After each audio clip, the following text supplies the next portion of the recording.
Welcome back to the Sunday Footy Show. If you are a West Coast Eagles fan, you'd be waking up thinking it was all just a dream as opposed to a nightmare. But no, this is how it unfolded against the Fremantle Dockers in the Derby, no less. They're a massive club. I look forward to doing the deep dive on them shortly, TJ. And they have been lost for a while, and they are back in the last fortnight in a way I don't think many expected they would. Elliot Yeo, 26 disposals. Tim Kelly, 24.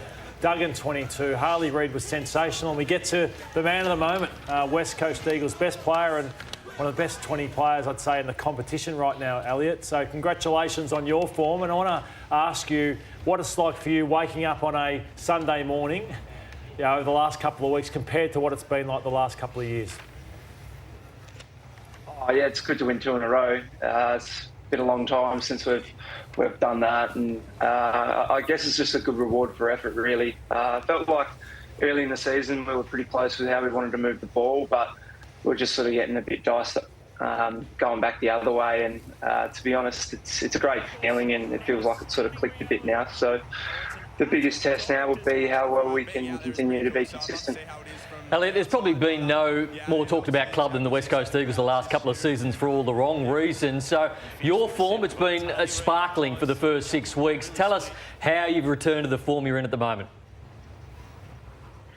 Yeah, I think it comes down to having a good, hard pre-season. I probably haven't had a full one just due to injury for, I'm going to say 7 to 8 years now. It's been a long time, just through the amount of knocks and injuries that you get throughout every season. It's pretty hard to try and get through a full pre-season without sort of having a little niggle or an injury here or there. So to be able to get all the way through a pre-season with unscathed certainly helps getting through the majority of the season, and hopefully I can continue to play and be consistent and help out as much as I can because we've got such a young list. But definitely starts with having a good, hard pre-season. Just on that point, Elliot, I was critical of yourself and some of the senior players at the Eagles, perhaps for a lack of standards or professionalism. On reflection, was that criticism harsh or fair?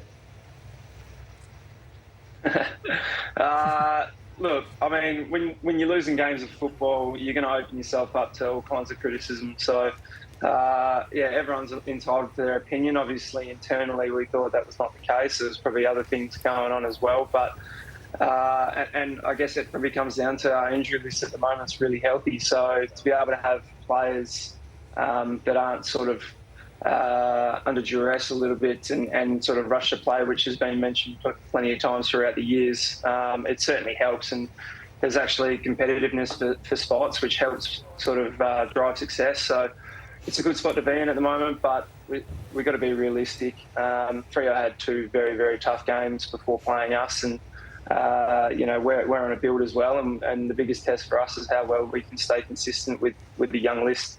Elliot, just back to Kane's point there, do you hear that type of brutal criticism that comes across the Nullarbor over the past couple of years? Because it has been quite consistent. I mean, do you hear it? Do you discuss it at all? Or do you just actually just block it out completely?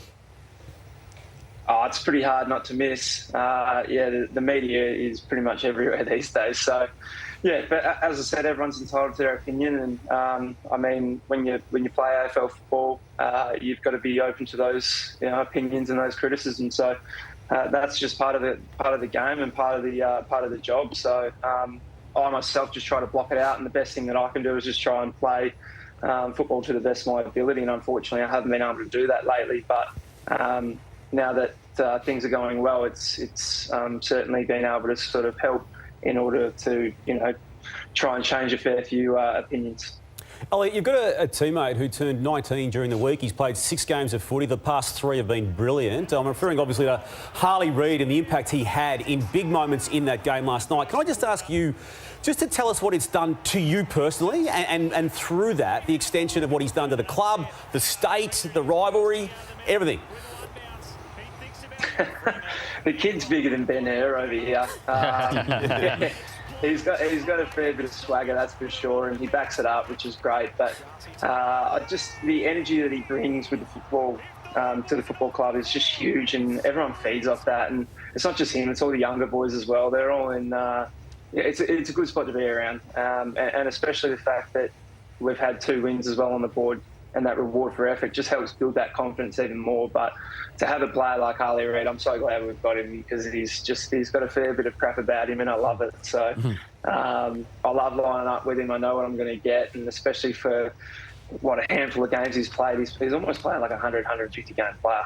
Elliot, congratulations on winning the Ross Glendinning medal last night too, Ben Allen medal last night. You were sensational, and you're my best on ground as well, along with Harley Reid, who was second in that award. Waterman, what a return to form it's been. 6 goals last week, 5 goals this week, and Tim Kelly's playing good footy as well. Elliot, we've got a prize pack for you, which is just absolutely chock-a-block. It's a truckload, and Kane is personally going to deliver that to you and say sorry. Sure. So that's making its way over, and good luck next Sunday. It is quite literally coast to coast. You've got Gold Coast at Carrara, so it's just a lazy little nearly 5-hour flight for you. So I'm sure you'll enjoy that even more if you come home with the 4 points. Thanks for joining us.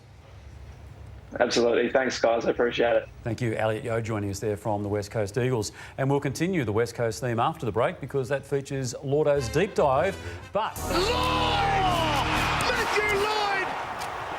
The last fortnight has been a wonderful reminder of what the West Coast Eagles can be and what a proud club they are. The crowds were going nuts last night, 50,000 people watching the West Coast Eagles, and this is their record. It's a wonderful record for some of the newest clubs. 868 games, they win more than half. 7 grand finals, 4 flags is brilliant. Shannon Hearn, brilliant player for them also, and Josh Kendi, 712 goals. And I want to go back to where it all started for them. 1987 was a pretty low-key launch, this one. So watch the tops they're all wearing. Just all come walking out in plain white tops, a little looks bit like different. something from Cotton On. There's what they do now. And the first game, they played Richmond in 1987. Look at the crowd there, like it is now. There's a waiting list for West Coast Eagles members to try and join, but they actually won this game at Subiaco. They played the Tigers on a Sunday afternoon, and they won by 14 points in this game, Damo. Yeah, well, they got set up well, didn't they, with Ron Alexander coaching, Lordo, and then Mick Malthouse got there in 1990, and it took off from that point. They made a top 4 in that particular year, made a grand final the next year in 1991, lost to Hawthorn out at Waverley, and then in 1992 became the first non-Victorian club to win a premiership in the AFL system. That man there kicked 5 goals on the day, Peter Matera, and just lit the ground up on that game. And unfortunately for the Cats, they were the victims twice out of those 4 grand finals. They lost in that period to West Coast, and then did it all again in 1994. And one of the smoothest movers in the history of the game, and one of the great players in the history of the game, Dean Kemp, was a Norm Smith medalist that particular year. But they just had a stable of stars, all-time great players. And then that's the record of dominance, or the decade of dominance under Mick Malthouse. The 2 dates there, 1990 to 1999, coincides with him coming and then leaving, and the success they had, never missed the finals. So let's look at him, Damo. Here he is, Mickey Malthouse, the great Mickey Malthouse, after their premiership wins, the connection that he had with his players, and his ability, as all great coaches have, to defend their players. Like you want to run through brick walls for coaches like that. He can motivate. He's not afraid to have a strong opinion in the media. He's not afraid to play mind games with the opposition as well. This is the last game in '99 against the Dogs, where you can just see he's riding every moment. They actually won this game, but it ended there, and he went to Collingwood. But you can see how much his players loved him. Just on that, there was the Rat Pack at Collingwood, and they loved Mick Malthouse because I think he said, if you're doing good things for me on the field and you're playing well, I don't need to know too much else, and they loved him for it because they played good footy for him. He let them live their life, and I think that's why he's always been a good player's coach. And I think it's fair to say too that Mick Malthouse and his family didn't have a great time of things when they first moved to WA. I mean, they were put through the ringer because they were seen as Victorians coming over. And, well, I think if you sit down and talk to Mick, he was put through hell. Yeah. Let's head to the 2000s now, and it was one of their most successful eras, but it certainly was the Wild West because they had their issues with off-field controversies as well. He was just a superstar, Ben Cousins, and when he came back and had 38 disposals in that game against Sydney, he and Kerr had a fight at one stage where there was an injury result of that. They were in the papers more often than not, the famous swim across the river, but geez, they could play, couldn't they? I mean, they played hard and they partied even harder, but they did win a premiership. Amazing to look at that vision. It is when you think about it, and what's happened to a few of them since. But when you say they played it hard off the field, they played it hard on the field as well. Absolutely. I'll tell you what, and you talk about the derbies, or we say derbies in the East, but look at that one, Gardner and Big Pav, who was dwarfed by Gardner there. I mean, when you look at that. And then, of course, there was probably the worst incident, I guess you could call it. Jeez, I tell you what, they were going in hard there, weren't they? But this was probably the worst incident they've had in a derby, Gaff and Brayshaw. And I think in the case of Andrew Gaff, completely out of character, wasn't it? I think maybe, would it be fair to say, has haunted him to this day? Yeah, it has. He missed the grand final win that particular year and just hasn't, unfortunately for him, been the same since. TJ, the premierships kept rolling on. They had the grand finals against Sydney Swans in 05 and 6, losing the first one by a kick and then winning the next one by a kick. Famous moment here with Chick handballing it over to Hunter and initially the Chick smother, just famous West Coast moments, and then getting the result, Andrew Embley winning the Norm Smith medal that year, Judd the year before, in a losing team in that particular grand final. Then you go to 18, TJ, where Gaff missed, and the famous Dom Sheed moment, that passage of play out the back. And Don't look, Eddie. Look at this. I mean, the composure in that moment to drill that goal. So, look, they've fallen away since that moment, but maybe in the past fortnight we've seen them come back. But that was a very high point. I'll tell you what was a high point for me personally was after West Coast won their first flag, I was on the flight with them going back to Perth with a camera to do a news story, and I wrote a note down. You can smirk all you like, mate, but I'm just We're just waiting for the insert. Waiting for it to come. Don't worry about it. Can we roll the insert? No, that's fine, mate. Why are you blaming me? No, I was just... I happened to be on the flight. I want to hear the story. So I was a bit like you at the Bulldogs in Richmond, mate. I was just a passenger that day, all right? So all I'm saying is that I wrote a note to the captain, can you please say this when you cross the border? And he came over the PA and he said, ladies and gentlemen, this is your captain, and for the first time ever, the Premiership Cup has left Victoria, and the plane just went up as one. It was good stuff. Inspirational. Look at him. Look at this idiot. There it is.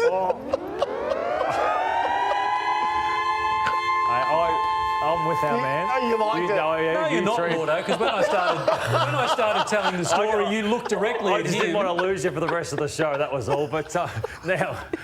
It's a good story, though, TJ. That was good. It was good. It was inspirational. Now, we've got to look at the end of it. I'm going to put you all on the spot. The greatest West Coast Eagle... Sorry, I cramped in my side. West Coast Eagle played the game. Dean Cox. Is he the greatest ruckman since Simon Madden has played the game? So that's a question for you. It's a fair question. Yeah, Josh Kennedy, he's kicked 712 goals, just got better and better, even in his 30s with the way he played the game. Johnny Worsfold, was there a tougher man? Premiership captain, premiership coach for the West Coast Eagles. This vision here, obviously, is from Jakovic. Even Carey in their days was phenomenal. I love this clip. I think Juddy in his prime at the West Coast Eagles, this explosive power. I'm not sure we've seen a player like Chris Judd at his best. Peter Matera, the Norm Smith medalist, what he did in those grand finals on a wing and what he did for many, many years. Superstar. And then the last one, controversial one, Benny Cousins, for his consistency over many, many years. With what he did for the West Coast Eagles. So a sad, sad story. But great to see him back on track is, now, TJ. and in a really good space. So, I don't know, it's a tough one to name the best player. I'd love you to have put Dan Kemp in that list of options there too, Lord. I'm going to go with Judd, just for what he did in the 6 years he had at the club, winning a Norm Smith, a Brownlow, and setting the club back up for its new phase. They're very... Josh Kennedy is underrated and he's kicked the most goals, but I thought defensively he was awesome. So to have Kennedy and Judd in this conversation when the trade happened for them, I think as good as Judd was, West Coast won that trade. I'd go with Judd, but only 6 years, so I have to take a little bit off. I'm going to go with Ben Cousins to win a Brownlow and to do what he did. He was an electric player. Obviously, the off-field issues, but he was a superstar. OK, I'm going to go out of that group of nominees that you had there because the player I loved watching was Daniel Kerr. And whilst he might not be regarded as the champion of the Cousins and the Judds of this world, I just think Daniel Kerr was out and out. And I could throw Cox in. So Cox, Kerr, Cousins, Judd. What a midfield that was. So anyway,